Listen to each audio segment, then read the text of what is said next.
Marcus' son has discovered his hidden and ancestral power, his ability to become the Monkey Prince. But following a misunderstanding with Batman and Robin at his high school, heads are beginning to roll. Hot damn on a stick, folks. Monkey Prince issue number 2 is a fun time that is bonkers, energetic, and very fresh that packs an original experience. Gene Luen Yang has struck gold when it comes to the character Marcus' son. Marcus, understandably comparable to a young Peter Parker, functions with all the confused naivety of a teenager who's going through puberty. But rather than the typical norms teenage boys have to endure, Marcus instead gets a tail and some magical powers, along with a mentor who's a talking man pig. And speaking of talking humanoid pigs, Marcus's eccentric mentor, Shifu Pigsy, is awesome. The dude has shades of Iroh from Avatar, along with that of Alfred Pennyworth. I really dig the absurd friendship that both him and Marcus have. And despite Marcus getting freaked out with his Monkey Prince magical powers, along with everything that's happening, you get this genuine sense that Pigsy truly does care for Marcus, and that he's trying his best in guiding him into becoming the hero that he can be. Now, the book's secondary plot, the one regarding a demon-possessed penguin, is a bit slow with its pace, but clearly that's meant to last throughout the series. And so, like later on, once Marcus learns his ways into becoming the full-fledged superhero that he's meant to be, we'll get that badass confrontation between Penguin and the Monkey Prince. The comic's infectious energy basically stems from the fantastic and animated pencils by Bernard Chong. The former Wonder Woman artist's unique yet familiar designs for both our mythical cast and DC classics continue to be delightfully impressive. If we could get a Shifu Pigsy spinoff drawn by him, I'd be a very, very happy boy. Another thing to point out that the comic does so freaking well are the character designs.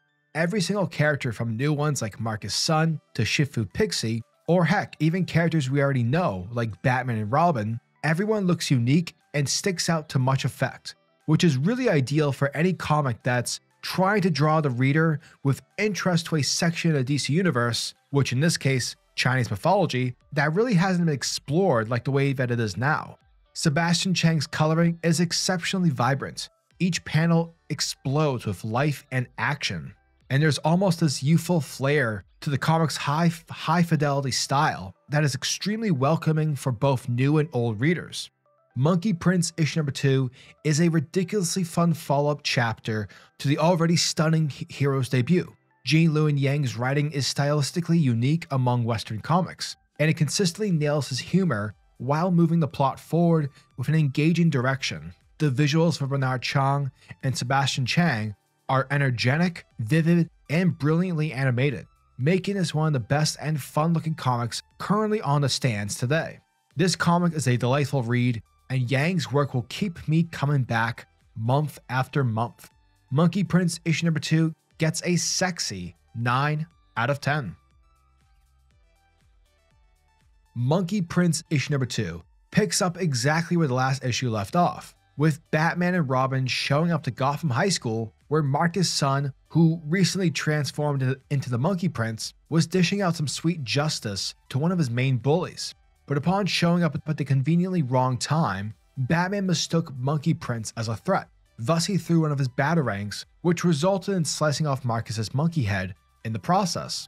But fortunately, Marcus is still very much alive, thanks to his weird mystical powers. Now eventually Shifu Pigsy shows up to lend Marcus a hand, and it's made apparent through this hilarious head-rolling scene that Marcus mustn't succumb to his fear of Batman, because if he does, Marcus will revert back to his human form, to which he'll likely die, since, the human anatomy requires a head to function. But despite the warning, Monkey Prince continues to freak the fuck out, because, let's face it, at the end of the day, Marcus is headless. Therefore, the concept is incredibly difficult to comprehend, especially for someone like Marcus, a teenager who is scared of his own shadow.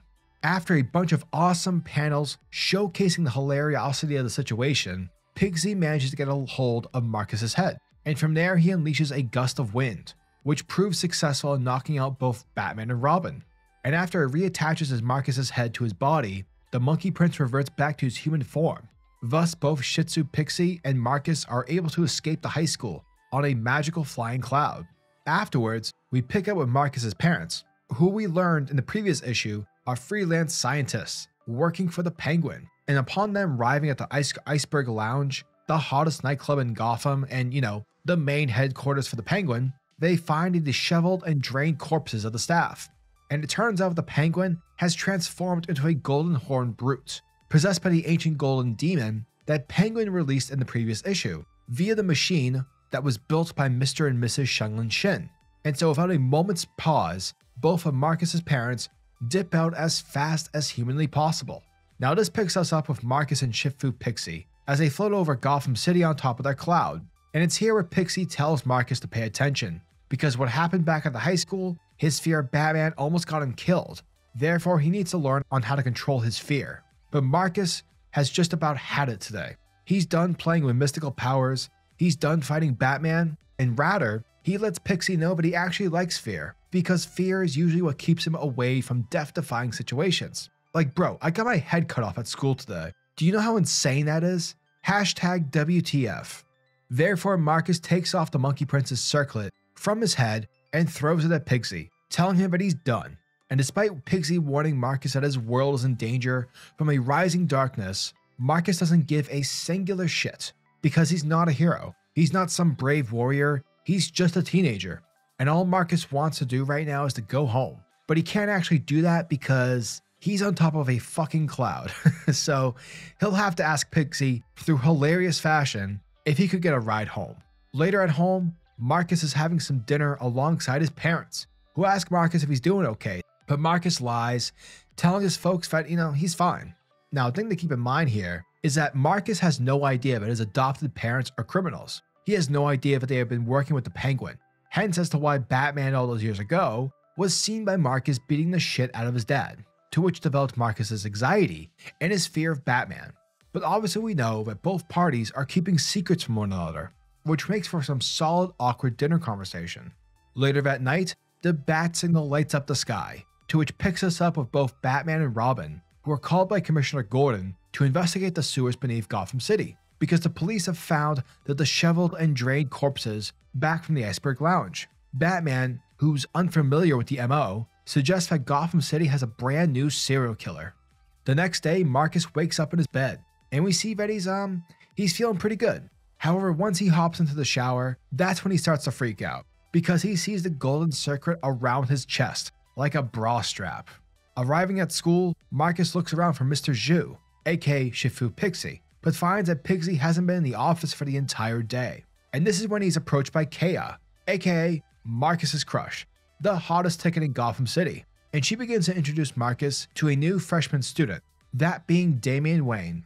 And because he's so intense and socially maybe not all there, Damian is already asking Marcus a few questions about yesterday's pool incident. Because according to Kaya, Marcus jumped into the pool with his clothes on, and that is when the Monkey Prince came out of the water. But much to Marcus's surprise, Damian shows him the footage from the school security cameras, where after Monkey Prince leaves the pool, Marcus came into frame. And so seeing by some divine miracle that no one knows Marcus is the Monkey Prince, Marcus comes up with the most bullshit excuse a person could ever hear, saying that, he was dared. Suddenly, Damian gets a call from Batman, and so he takes his leave, saying that if he has any more questions, he'll come find Marcus later.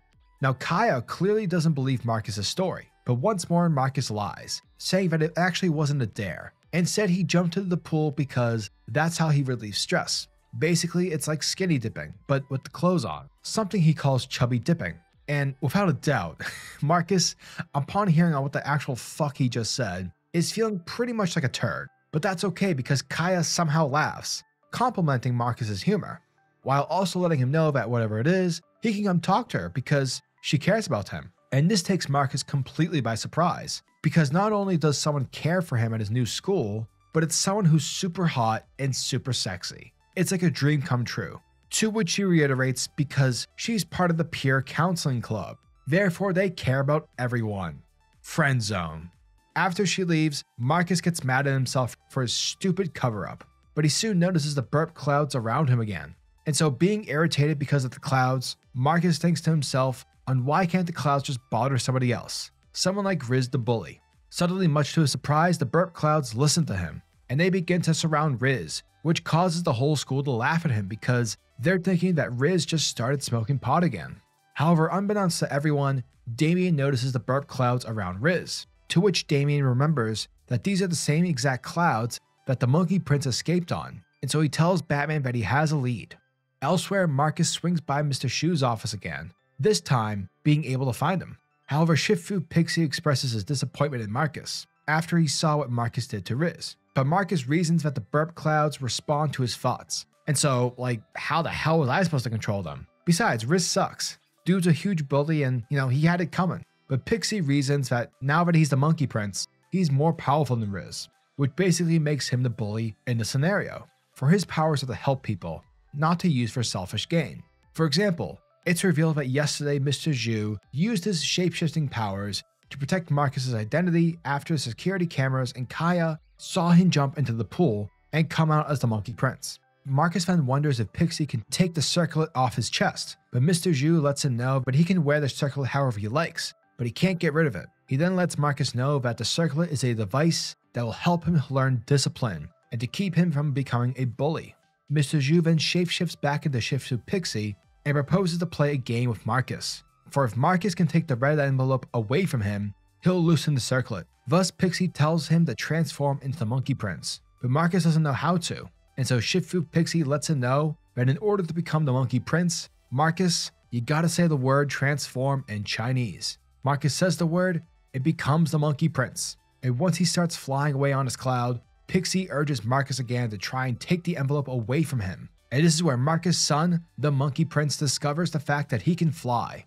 Later at the Iceberg Lounge, the Golden Horn Penguin is continuing to devour the life energy from more of his staff members. Now, Penguin has consumed dozens of humans so far, yet he doesn't understand as to why he is still racked with hunger. Suddenly, he is approached by two demons, who introduce themselves as servants to the great ruler of the Flame Planet. And they tell Penguin that their master wants to offer him some advice. And so via a mystical ball, a spirit presents itself in front of the Golden Horn Penguin, telling him that he's the one who orchestrated Penguin's current form, and that the only way to feel normal again and to never feel the need for hunger is to consume the energy of a hero. Thus, Penguin knows on what he must do in order to salivate his hunger. He must consume the hero of Gotham City. Penguin has to consume Batman. And that, folks, was the end of Monkey Prince issue number 2. And thank you guys for checking out my video, as it truly means the world to me.